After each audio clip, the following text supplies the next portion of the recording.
Մենք շարունակում ենք մեր ակցիաները, որ արդեն որոշ ժամանակ իրար վրա անում ենք, եւ այսօր սկսենք դրանից, որ 7.5 տարի արդեն Նիկոլը իշխանության է, եւ եթե սկզբից իր բոլոր ձախողումները ինքը միանգամից բարդում էր նախկինների վրա մեղադրելով նախկիններին, ապա 7.5 տարի բավարար է, որ անգամ փլատակներից հանել երկիրը, այլուր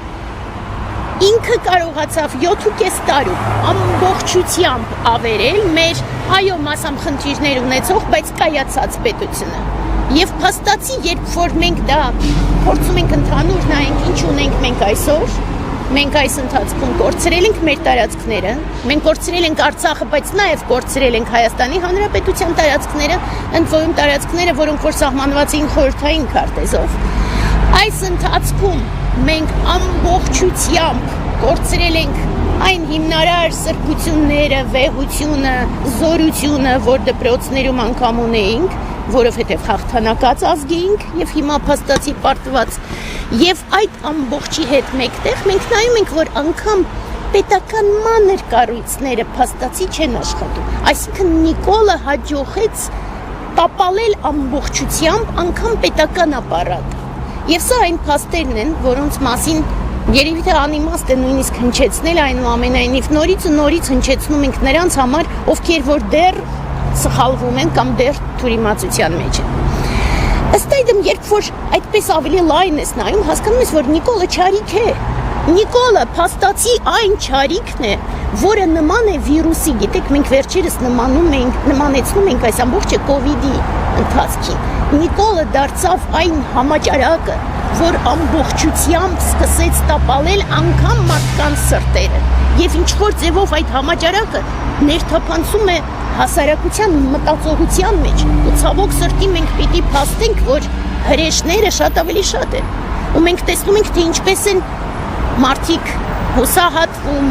լքում, հանձնվում, բայց նաև սխալվում, ու նաև նույնիսկ եւս սկսում դավաճանել։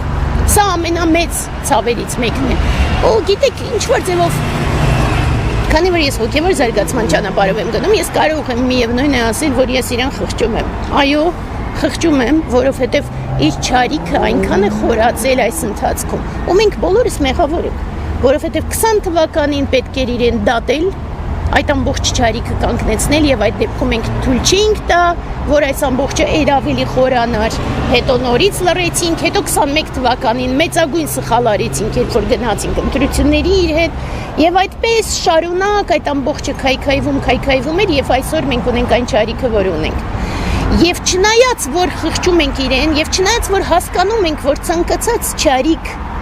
անխուսափելիորեն ինքն իրեն քայքայում եւ ոչնչացնում է, այնուամենայնիվ մենք ասում ենք, որ իր ամբողջ քաղաքականությունը նման է ծուռ հայելիների եւ մեր այսօրվա ակցիան հենց ծուռ հայելիների մասին եւ ցավոք սրտի այդ ծուռ հայելիներում մարդիկ քայքայվում են եւս ցավոք սրտի մենք տեսնում ենք, թե ինչպես այդ ծուռ հայելիներում աղավաղվում են մեր բոլոր սրբությունները եւ Նիկոլի ամենամեծ չարիքը ըստ այդմ մենք անվանել ենք եւ անվանում ենք եկեղեցու հանդեպ իր արշավը, որը փաստացի քրիստոնեության դեմ իր արշավն է։ Եվ ըստ այդմ տարբեր ակցիաները շարունակելով մենք այսօր ներկայացնում ենք իր ծուռ հայելիներից մի քանիսը միայն։ Ծուռ հայելիները այնքան շատ են, բայց զուտ մի քանիսը ներկայացնելը շատ կարևոր է, որպեսզի հասարակությունը գոնե այս սարսափելի փուլում ի վերջո սթափվի։ Եվ այդպես ես կխնդրեմ մյուս հայ մարդկանց ներկայացնել մեր ծուռ հայելիները։